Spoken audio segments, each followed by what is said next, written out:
has become multiple choice, and all of the options are bad ones. David, a man after God's own heart, is now forced to make what was probably the most difficult decision of his entire life. What are the choices? Read them with me, would you please? Dearth, defeat, or disease. Choice number one, dearth or famine, 3 years without rain. The lakes and streams dry up, the crops wither and die. The grass turns brown and there's nothing for the cows and sheep and goats to eat. The flocks and herds die. Food supplies dwindle and are then exhausted. Then people die, first by the hundreds, then the thousands, then by the tens of thousands. There's no food, no work, and nowhere to get food.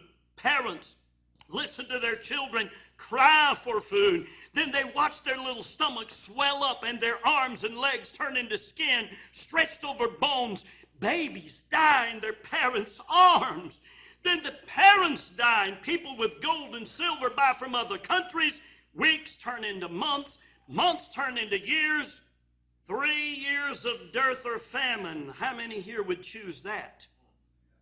Choice number two, defeat at the hands of enemy armies for 3 months. The armies of David's day didn't know anything about Geneva Conventions. Ancient warfare was brutal. David had been a man of war, had defeated many enemies, and was even rather brutal as a soldier himself at times.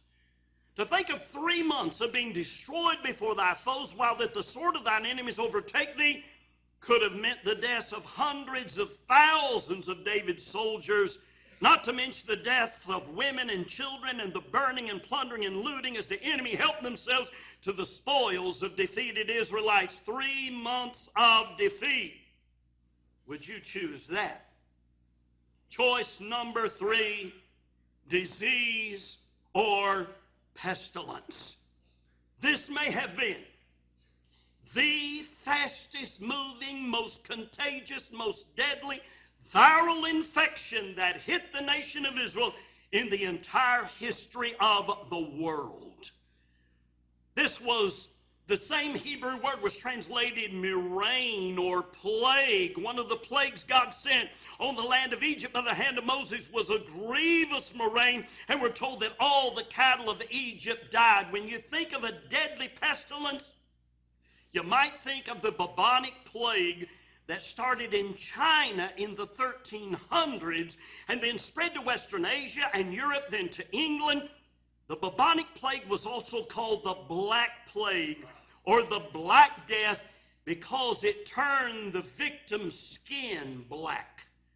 The disease would strike and kill with lightning speed.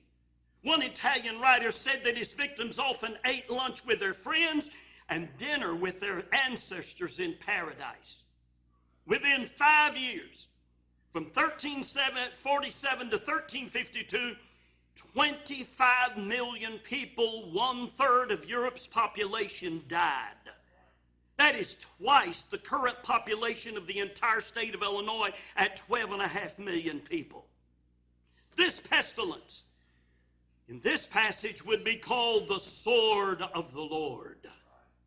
3 days of disease, would you choose that? There are your choices. 3 years of dearth or famine, 3 months of defeat, conquered by enemy armies, 3 days of disease or pestilence. What a choice.